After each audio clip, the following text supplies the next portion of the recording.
बिस्मिल्लाहिर्रहमानिर्रहीम। अस्सलाम वालेकुम। उम्मीद है आप तमाम स्टूडेंट खैरियत से होंगे। अल्लाह पाक आपको खैरियत से रखे और इम्तहानात में अच्छे मार्क्स से कामयाब करे। डियर स्टूडेंट्स, आज की इस वीडियो में आपके साथ डिस्कस करूंगा 12th क्लास यानी कि सेकंड ईयर स्टैटिस्टिक के जो मोस्ट इम्पोर्टेंट क्वेश्चंस हैं और उनके बेटा कंप्लीट आंसर भी आप लोगों के साथ शेयर करूंगा। पहली वीडियो में मैंने आप लोगों के साथ सिर्फ क्वेश्चंस शेयर किए थे, अब उनके आंसर भी शेयर करूंगा। वीडियो को स्टार्ट करने से पहले आप लोगों से ये रिक्वेस्ट है, अगर बेटा आप लोगों को मेरी ये वीडियोस पसंद आती हैं तो बेटा इनको उन तमाम स्टूडेंट तक ज़रूर पहुंचाए जो बहुत ज़्यादा परेशान होते हैं कि हमारा जो है बहुत ज़्यादा टाइम गुजर गया है, हमारी तैयारी नहीं हुई, हम पेपर में पास कैसे होंगे। तो बेटा उन तमाम परेशान स्टूडेंट तक ये वीडियो पहुंचाएं ताकि हमारा ये वीडियो बनाने का जो मकसद है वो पूरा हो सके। तो आप लोगों से यही रिक्वेस्ट है कि इस वीडियो को ज़्यादा से ज़्यादा शेयर किया करें, लाइक किया करें और कमेंट्स में ये ज़रूर बताया करें कि आपको वीडियो कैसी लगी है। और उसके साथ अगर आपका जो मसला होता है बेटा वो ज़रूर बताया करें। इंशाल्लाह मेरी पूरी कोशिश होगी कि मैं उसके ऊपर वीडियो बना सकूं। तो बेटा वीडियो को स्टार्ट करते हैं। सबसे पहले बेटा क्वेश्चन तो मैंने आप लोगों के साथ पहले ही डिस्कस कर लिए। क्वेश्चन आप लोगों के पास सबके पास हैं, जिसके पास नहीं है बेटा इस वीडियो के डिस्क्रिप्शन में मैं उस वीडियो का लिंक दे दूंगा जिसमें मैंने आप लोगों के साथ गेस्ट पेपर शेयर किए थे। आप बेटा उस वीडियो को भी देख लीजिएगा और इसमें मैं उनके बेटा सोल्यूशन जो है वो आप लोगों के साथ बारी बारी डिस्कस करूँगा। बेटा क्वेश्चन नंबर 1 था हमारे पास, व्हाट इज़ स्टैटिस्टिक्स। स्टैटिस्टिक क्या है? तो बेटा इसकी डेफिनेशन आपने कुछ इस तरह से लिखनी है। Statistic is defined as the science of collection, presentation, analysis and interpretation of numerical data. यानी क्या स्टैटिस्टिक साइंस की एक ऐसी ब्रांच है, साइंस की एक ऐसी शाख है जिसके अंदर हम 4 काम करते हैं। डाटा को कलेक्ट करते हैं, डाटा को प्रेजेंट करते हैं, डाटा का तज्जिया यानी एनालिसिस करते हैं और इंटरप्रिटेशन करते हैं। कौन सा डाटा? न्यूमेरिकल डाटा यानी नंबर्स जो होते हैं 1 2 3 4, उस न्यूमेरिक डाटा का जो है बेटा हम यहाँ पे क्या करते हैं, ये 4 काम उसके ऊपर करते हैं स्टैटिस्टिक के अंदर। उसके बाद सेकंड क्वेश्चन है हमारे पास, what is sampling and also write unit of sampling. इसके आंसर में बेटा आप लिखेंगे sampling is a procedure of selecting samples from the population.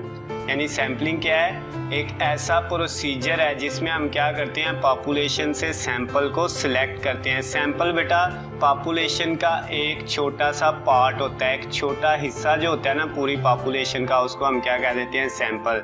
तो पॉपुलेशन से सैंपल सिलेक्ट करने को हम क्या कह देते हैं, sampling.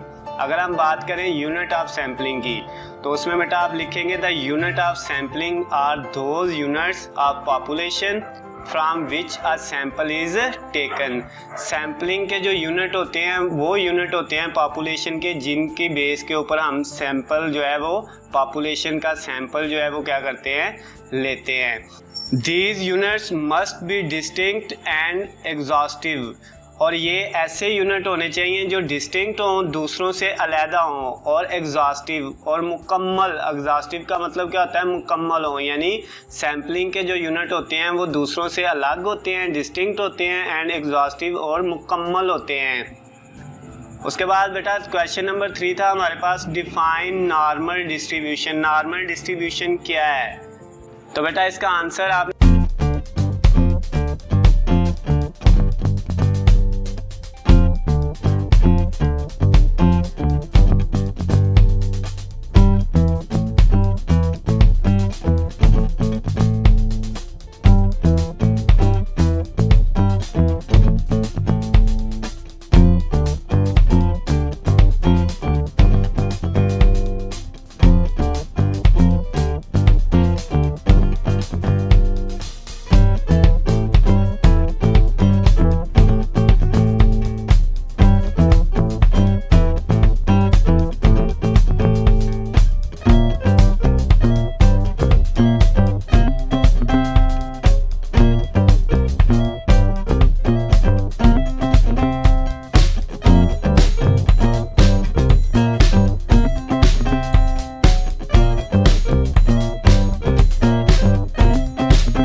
This is about population on the basis of sample information is called statistical inferences।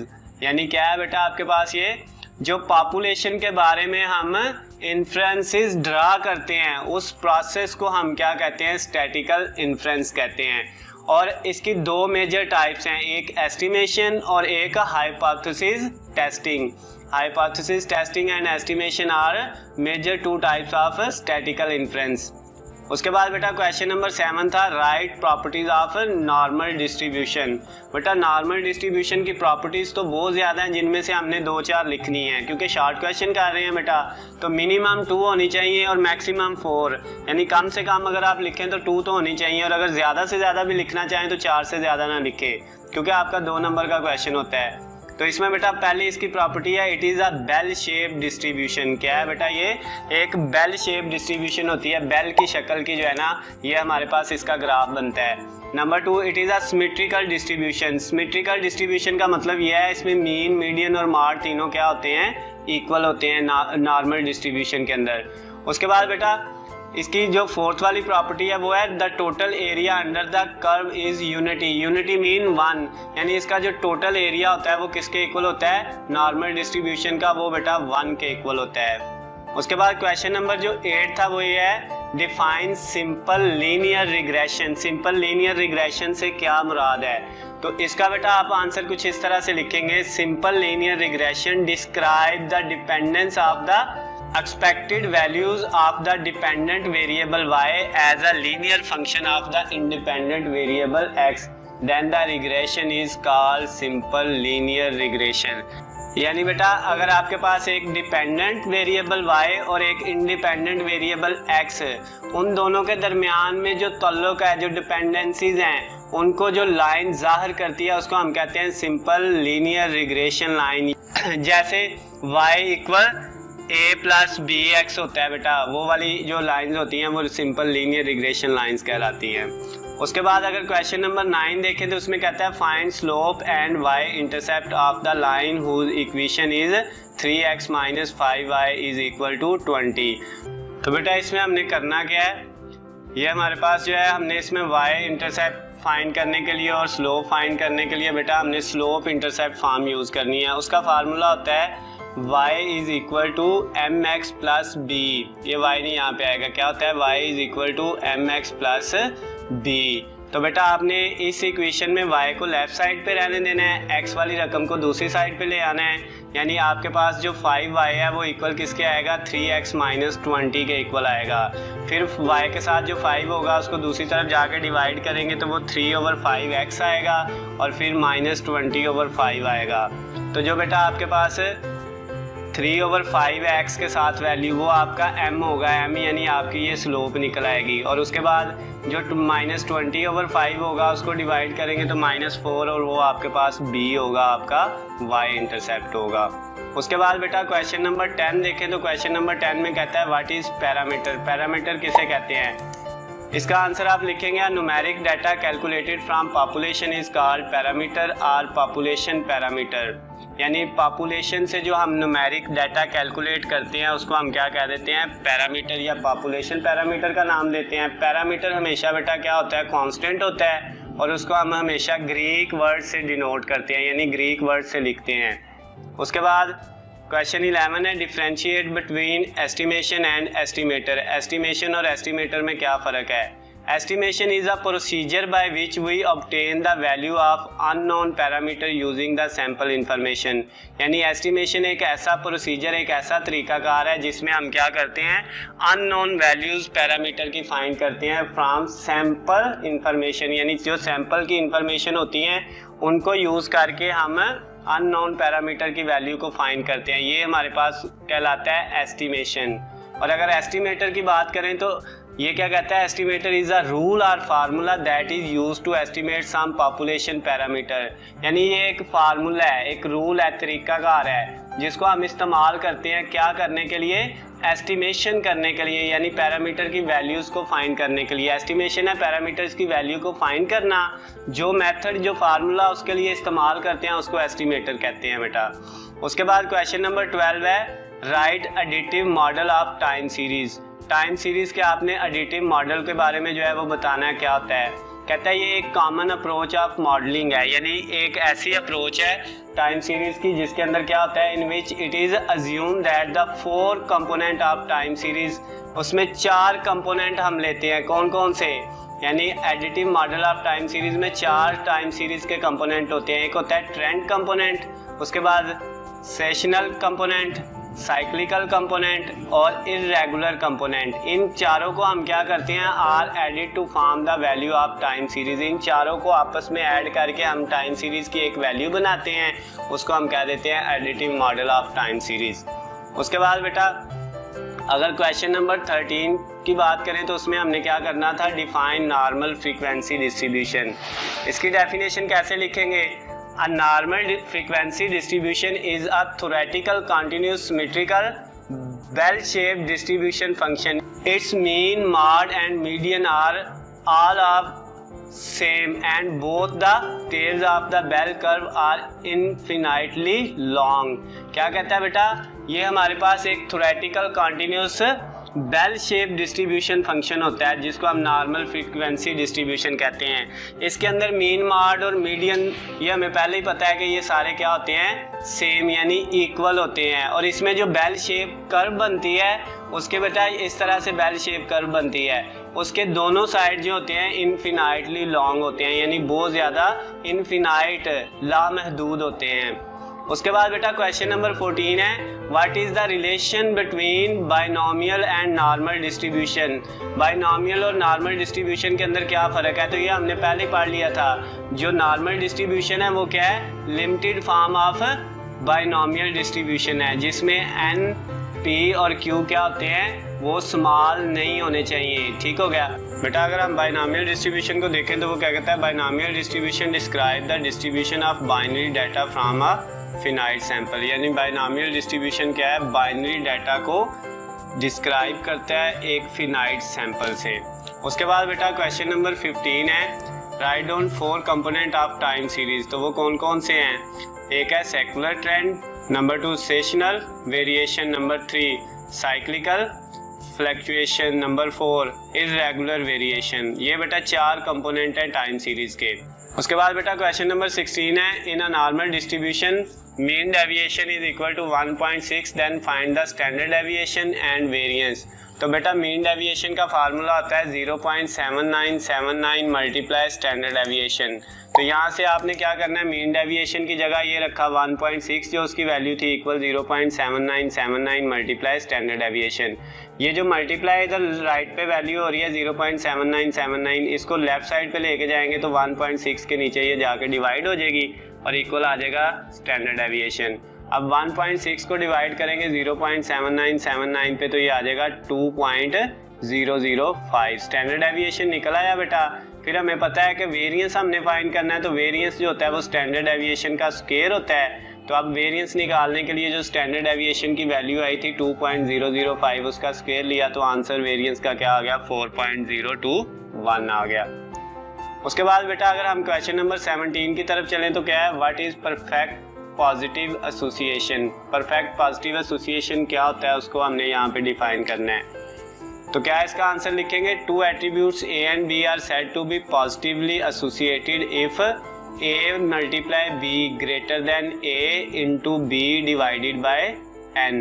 यानी क्या कहता है, अगर 2 एट्रीब्यूट A और B उनका जो प्रोडक्ट है वो किसके इक्वल होना चाहिए, ग्रेटर देन होना चाहिए a multiply b over n से। a b की वैल्यू जो है a multiply b over n से क्या होनी चाहिए, ग्रेटर होनी चाहिए। तो उस सूरत में वो दोनों एट्रीब्यूट क्या कहलाएंगे, ये परफेक्ट पॉजिटिव एसोसिएटेड है। उसके बाद बेटा क्वेश्चन नंबर 18 है, what is the main purpose of sampling. Sampling का मेन पर्पस क्या है। The primary goal of sampling is to get representative sample. असल में कहता है बेटा जो इसका मेन मकसद है वो क्या है, सैम्पलिंग का मेन पर्पस क्या है, सैंपल को रिप्रेजेंट करना।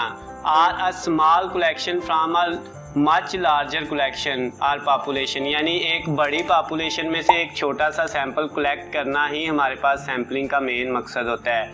जैसे उसने एग्जांपल ली हुई है, such that the researcher can study the smaller group and produce accurate generalization about the larger group. यानी जो रिसर्चर होते हैं वो क्या करते हैं, वो पूरी पॉपुलेशन को स्टडी नहीं करते, उसका एक छोटा सा स्मॉल सा ग्रुप लेते हैं, उसको स्टडी करते हैं और फिर क्या करते हैं, बता देते हैं जो है इंफॉर्मेशन किसके बारे में, पूरी पॉपुलेशन के बारे में बेटा वो बता देते हैं। उसके बाद क्वेश्चन नंबर 19 है, define regression analysis. The regression analysis provide a method of estimating an average relationship between to और मोर वेरिएबल। यानी रिग्रेशन एनालिसिस एक ऐसा मेथड है जो हमें क्या करता है, average relationship between two variable estimate करने में हमारी हेल्प करता है। उसके बाद क्वेश्चन नंबर 20 है, give any two properties of coefficient of correlation. तो बेटा इसका आंसर आप लिखेंगे, इसने 2 कहा हुआ है, मैंने बेटा 3 आपके साथ डिस्कस किए हैं कि coefficient of correlation is symmetrical. Symmetrical का मतलब है R X Y equal R Y X के होता है।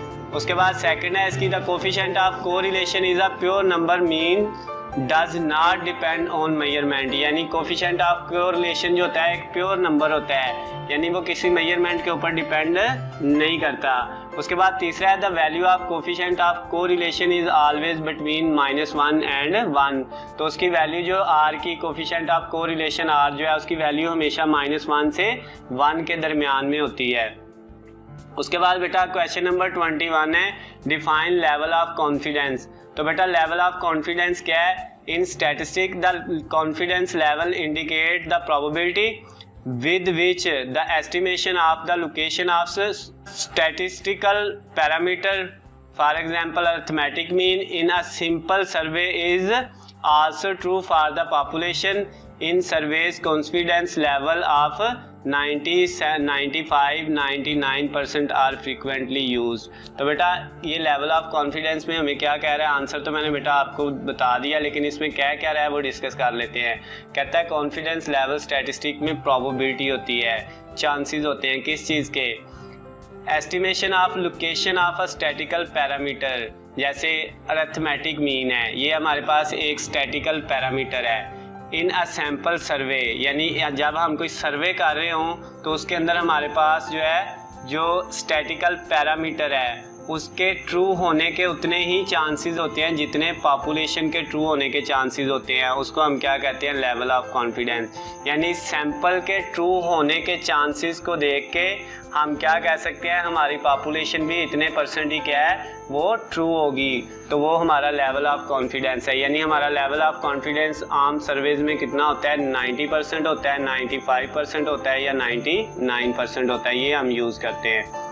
उसके बाद है question number 22, what is the relation between mean, median and mod in normal distribution. हमें पता है नॉर्मल डिस्ट्रीब्यूशन के अंदर मीन, मीडियन और मॉड तीनों क्या होते हैं बेटा, इक्वल होते हैं। सिंपल सा आप लिख देना in normal distribution mean, median and mode are equal, और नीचे ये आपने फार्मूला लिख देना है। उसके बाद क्वेश्चन नंबर 23 की अगर बात करें तो क्या है, if x is equal to 100, standard deviation is equal to 16 and mean is equal to 90, then find the value of z। तो z का फार्मूला होता है x माइनस मीन, यानी वहाँ पे म्यू लिखा होता है, और डिवाइडेड बाय सिग्मा यानी स्टैंडर्ड डेविएशन। तो आपके पास x 100 है, माइनस मीन 90 है, और डिवाइडेड बाय स्टैंडर्ड डेविएशन 16 है। 100 में से 90 माइनस करोगे तो 10 बचेगा, 10 को 16 पे डिवाइड करोगे तो 0.625 आ जाएगा बेटा। उसके बाद क्वेश्चन नंबर है 24, what is sampling frame. Sampling frame की डेफिनेशन में आप क्या लिखोगे, a complete list of sampling unit is called sampling frame. यानी जो सैम्पलिंग यूनिट्स होते हैं उनकी लिस्ट बनाना, एक मुकम्मल लिस्ट तैयार करना हमारे पास सैम्पलिंग फ्रेम कहलाता है।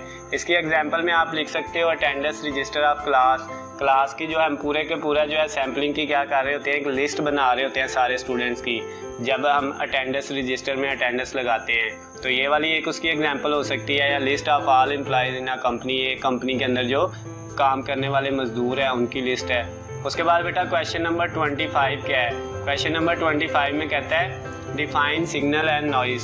सिग्नल और नॉइस में क्या फ़र्क है? सिग्नल की डेफिनेशन पहले कर लेते हैं। The electromagnetic wave representing data are called signal. ये इलेक्ट्रोमैग्नेटिक वेव होती हैं जो डाटा को रिप्रेजेंट करती हैं, इनको हम सिग्नल कह देते हैं। नॉइस क्या है? The sequence which follow some irregular pattern of variation is called noise. यानी हमारे पास ये एक सीक्वेंस होती है। किसकी सीक्वेंस होती है?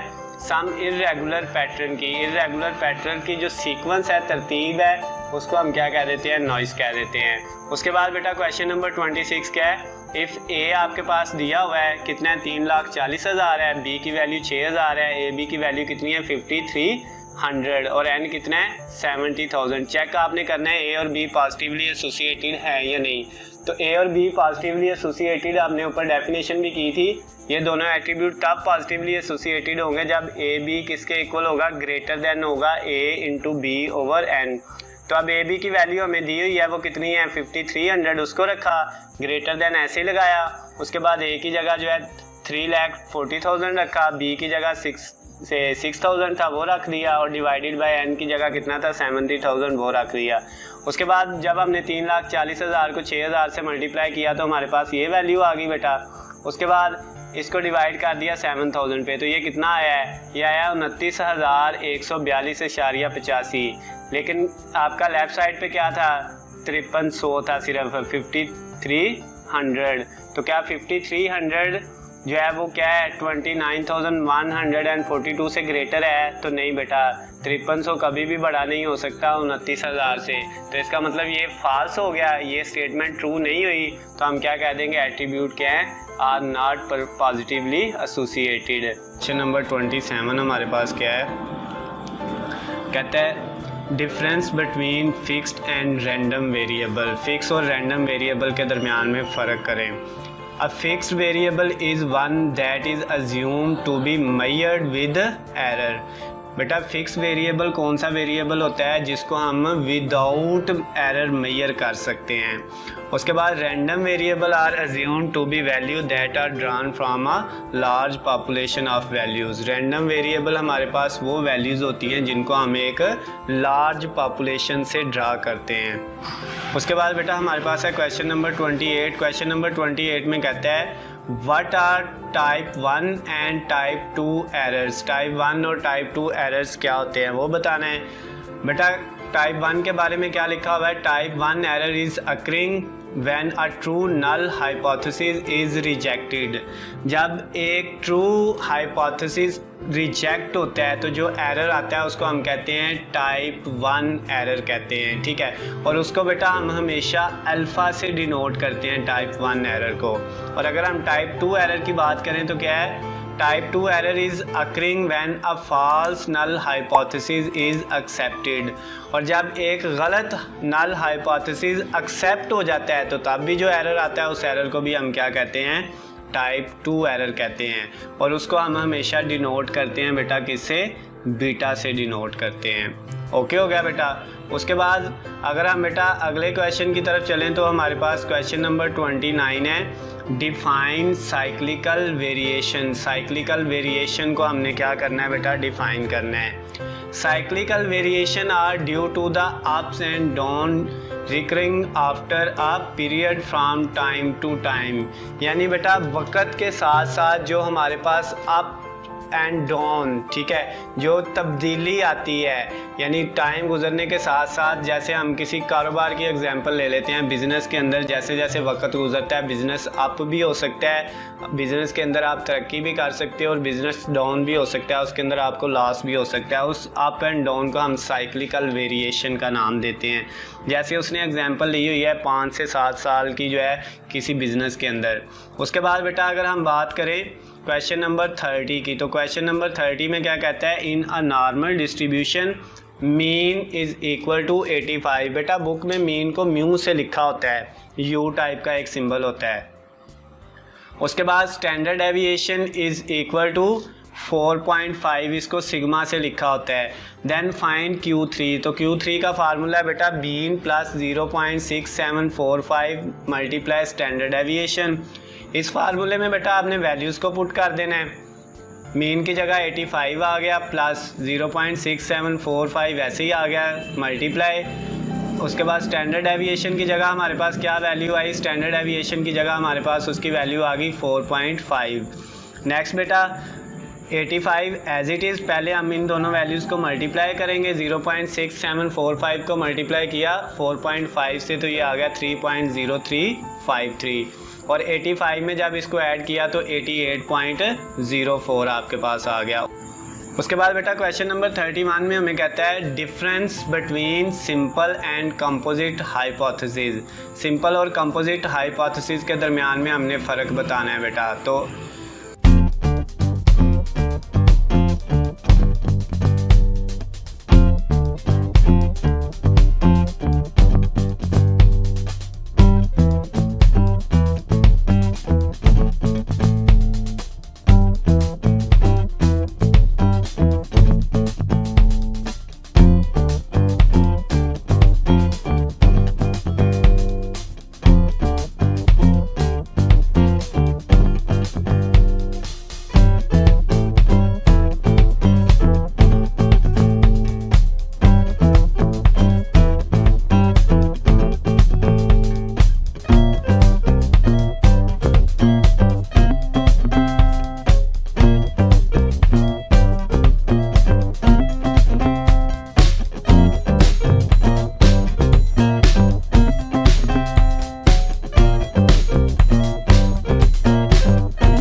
हमारे पास सेट ऑफ पॉइंट्स हैं इन अ रेक्टेंगुलर कोऑर्डिनेट सिस्टम। बेटा रेक्टेंगुलर कोऑर्डिनेट सिस्टम वो होता है जिसमें एक्स एक्स होता है और वाई एक्सिस होता है, और हर पॉइंट जो है वो किसको रिप्रेजेंट करता है, एक ऑब्जर्व पेयर ऑफ वैल्यू को, यानी किसी ना किसी ऑब्जर्व वैल्यू के पेयर को रिप्रेजेंट करता है। It is use to show the relationship between two variable. इसके अलावा स्कैटर डायग्राम को हम दो वेरिएबल के दरमियान में रिलेशनशिप तल्लक के लिए भी इस्तेमाल करते हैं। उसके बाद बेटा क्वेश्चन नंबर 36 है हमारे पास, define sampling with and without replacement. With replacement में आपने क्या लिखना है, if the selected unit is replace to the population before selecting the next unit then sampling is said to be with replacement. यानी अगर आपने एक पॉपुलेशन का एक सैंपल सेलेक्ट किया हुआ है, एक यूनिट सेलेक्ट किया हुआ है, और नेक्स्ट सैंपल को सिलेक्ट करने से पहले आप पहले वाले यूनिट को क्या कर देते हो, रिप्लेस कर देते हो, तो वो क्या है, सैम्पलिंग विद रिप्लेसमेंट है। और अगर आप नेक्स्ट यूनिट को सिलेक्ट करने से पहले वाले सिलेक्टेड यूनिट को रिप्लेस नहीं करते तो वो क्या कहलाएगा, विदाउट रिप्लेसमेंट कहलाएगा बेटा। उसके बाद बेटा क्वेश्चन नंबर 37 है, इफ़ एक्स बार, बार बेटा ऊपर एक्स के ऊपर एक छोटी सी लाइन होती है, उसको एक्स बार बोलते हैं, इक्वल 1 है, वाई बार इक्वल 2 है, और हम बी हमारे पास क्या है 2 के इक्वल है, then find the value of A. तो ए का फार्मूला होता है Y bar minus B X bar. Y bar की वैल्यू 2 है, उसकी जगह पुट कर दी, बी की वैल्यू भी हमारे पास 2 है, वो भी पुट कर दी, और उसके बाद हमारे पास एक्स बार की वैल्यू क्या थी 1, वो भी पुट कर दी। 2 ये वाला पहला ऐसे ही 2 को 1 से मल्टीप्लाई किया, 2 माइनस 2, तो ए की वैल्यू क्या आ गई हमारे पास 1 आ गई बेटा। उसके बाद क्वेश्चन नंबर 38 है, if S X Y equal 90 है, एस एक्स इक्वल 4 है, एस वाई इक्वल 16 है, then find the value of B X Y and B Y x.